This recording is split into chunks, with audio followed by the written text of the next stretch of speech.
महाराज जी, एक आपने हार और जीत की बात की। महाराज जी, क्या होता है कि जैसे हार गए तो बहुत निराशा आ जाती है।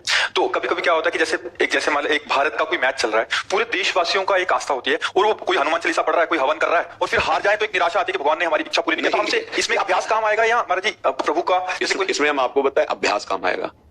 बंदूक रख दिया, गोली रख दिया और अभ्यास की त्रुटि है और पूरी हनुमान चालीसा पढ़िए कि हम अभी शूट करेंगे तो बस वो ये व्यर्थ की बातें हैं। नहीं, ये व्यर्थ की बातें। ऐसी जगह भक्ति का प्रयोग करके उपहास नहीं कराना चाहिए। उसमें अभ्यास काम करेगा भाई।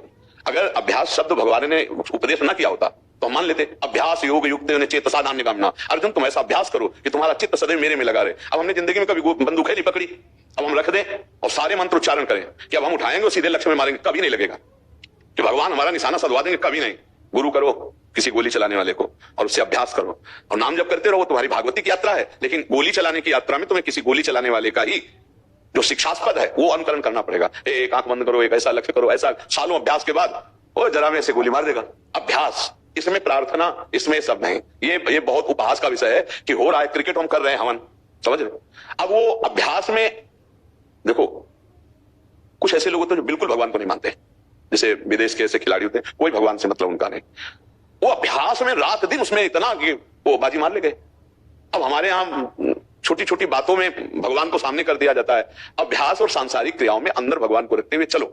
अब जब हार हो जाती है या हम कोई ऐसा विपरीत फल देखते हैं तो कर्मण्येवाधिकारस्ते मा फलेषु कदाचन, हम उसमें समान भाव लाते हैं कि चलो कोई त्रुटि हमसे अभ्यास में हुई। इसमें भगवान की इच्छा को हम नहीं देखेंगे, इसमें हमारे अभ्यास की त्रुटि है। अब यहां हम हनुमान चालीसा सब मिल करके पढ़ रहे हैं और उनकी हालत क्या है, जो शराब पीते हैं, वो मांस खाते हैं, वो व्यभिचार करते हैं, उनको कोई धर्म से मतलब नहीं, पर अभ्यास ऐसा किया और जीत ले गए बाजी, तो अब उपहास नहीं हुआ। तो प्रभु अभ्यास में हनुमान चालीसा का प्रयोग न किया जाए, वो अध्यात्म के लिए है और अभ्यास प्रकृति के खेलों के लिए, सांसारिक के लिए। कभी हल नहीं चलाया, समझिए, और बैल और हल पूरा फिट करके रख दिया गया और इसके बाद पढ़े हम हनुमान चालीसा कि हल चल जाए।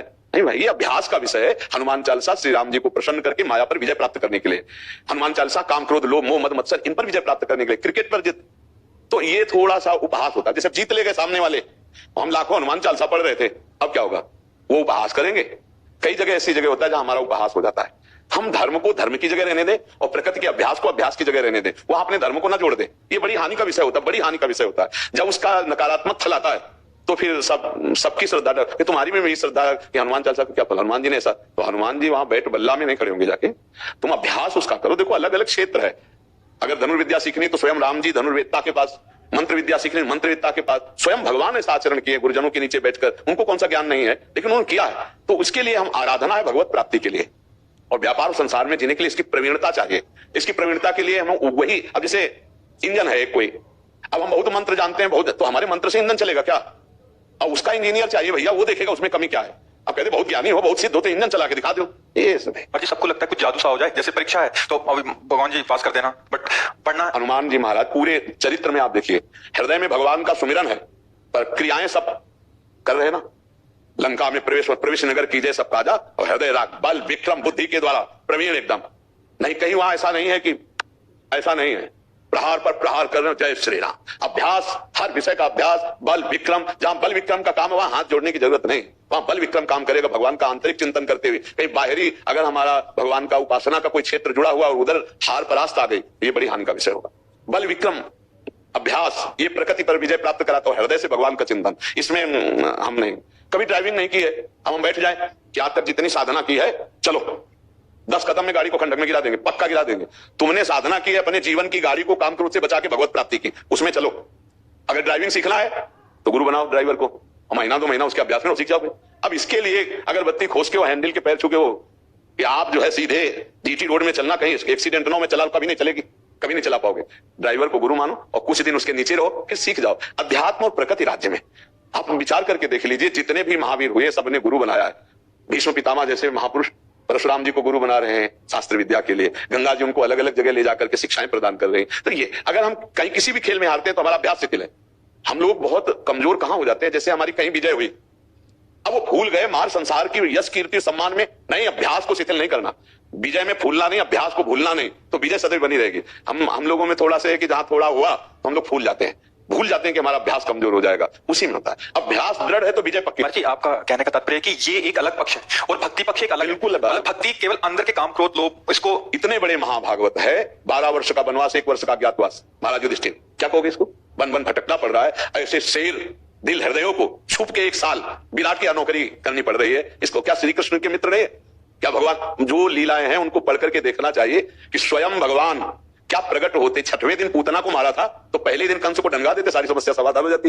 लेकिन भगवान छुप के रात्रि में जा रहे हैं कि नहीं जा रहे? गोकुल छुप के जा रहे हैं, रात्रि में जा रहे हैं। नहीं तो जैसे पूतना को 6वें दिन मारा था, 6ठी के दिन वो गई थी मारा, पहले ही दिन डंगा देते कंस को, समस्या समाधान हो जाता।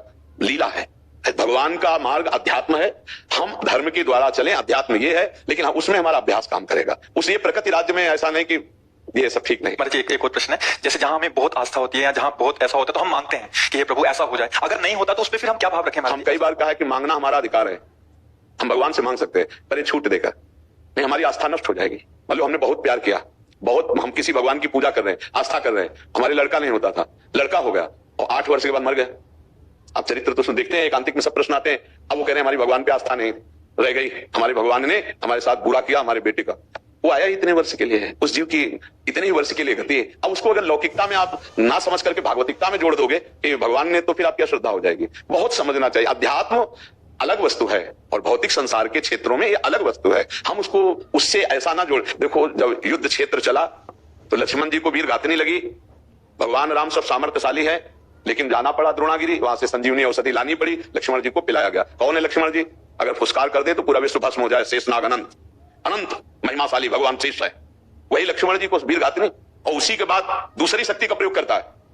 ऐसे करने मात्र से चली गई। तो उन्होंने दिखाया कि ये जो युद्ध क्षेत्र है, ये जो संसार क्षेत्र है, इसमें जो नियम है उसको पालन करना पड़ेगा। औषधि से तो औषधि ही आई, राम जी ने ऐसा नहीं कहा, ऐसे नहीं किया, और ऐसे कर देते तो हो जाता, लेकिन राम जी ने ऐसे नहीं किया। विलाप करते रहे, हनुमान जी गए बड़ी मुसीबत से, बीच में काली नेमी मिला, कितना संकट, वहां पूरी सब संजीवनी की तरह चमक रही, तो पूरा पहाड़ उखाड़ के लाए, उसमें भी समस्या, भरत जी ने बीच में गिरा दिया, भरत जी ने मारा, उन्होंने समझा कोई असुर पहाड़ फेंक ले, तो पहाड़ और हनुमान जी सहित पूरा ऐसे, फिर जब पता फिर आए लेके। तो हमें लगता है संसार के कार्यों में संघर्ष करते हुए भगवान का स्मरण करें, हार जीत में समान भाव रखें, तभी जो अभी पहले बोला, नहीं तो फिर भक्ति का भाव नहीं टिकेगा, नहीं टिकेगा। आप सोचो, वास्तविक ये बात है कि कर्म का भोग सबको भोगना पड़ता है। हमारा अध्यात्म भगवत प्राप्ति के लिए, और अध्यात्म का बल ये तुम खुद देख रहे हो, तो ये भगवान की कृपा। हमें लगता है ये 2 विभाग रखने चाहिए। भक्ति हमारी पर्सनल आत्मानंद के लिए है, और संसार में अगर घाटा है, हार है, हम इसको झेलेंगे, भगवान से प्रार्थना करेंगे, जैसा वो निर्णय का आता है फल, तो उसमें भी राजी रहेंगे, तभी बात बनेगी। नहीं, आप विचार करके देखो, इतना सुंदर ब्याह होता है सिया राम जी का, कुछ दिन बाद वनवास हो जाता है, जहां राज तिलक खोला था वहां वनवास हो जाता है। ये लीलाएं भगवान करके क्यों दिखा रहे हैं? कि हमारे जीवन में ऐसे संघर्ष आएंगे, कभी दुख आएगा, कभी सुख आएगा, कभी हार आएगी, कभी जीत आएगी, हमको इसको सहना है, लेकिन भजन में भगवत प्राप्ति का भाव रखना है। भजन में ये भाव नहीं रखना कि यार घाटा क्यों हो गया, भगवान ने घाटा क्यों कर, भजन में हमारे परिवार में कोई क्यों मर गया, नहीं, मृत्यु लोग यहाँ मरेंगे, सब मरेंगे, और सुख दुख का चक्र चलता रहता है। इसको अगर सुलझ जाओगे तो भक्ति आपकी सुरक्षित रहेगी। नहीं, 4 दिन में फिर ऐसी कोई घटना घटेगी कि आपको अश्रद्धा हो जाएगी, भगवान पर पक्का श्रद्धा हो जाएगी। ये भक्ति भगवान की प्राप्ति के लिए है और परम सुख के लिए। बाहरी व्यवहार में हानि लाभ भगवान के जीवन में दिखाई दिए, जब भगवान यहाँ प्रकट हुए ना तो उनके जीवन में दिखाई दिए। अपने लोग तो जीव है, वो तो ईश है, साक्षात भगवान है जी।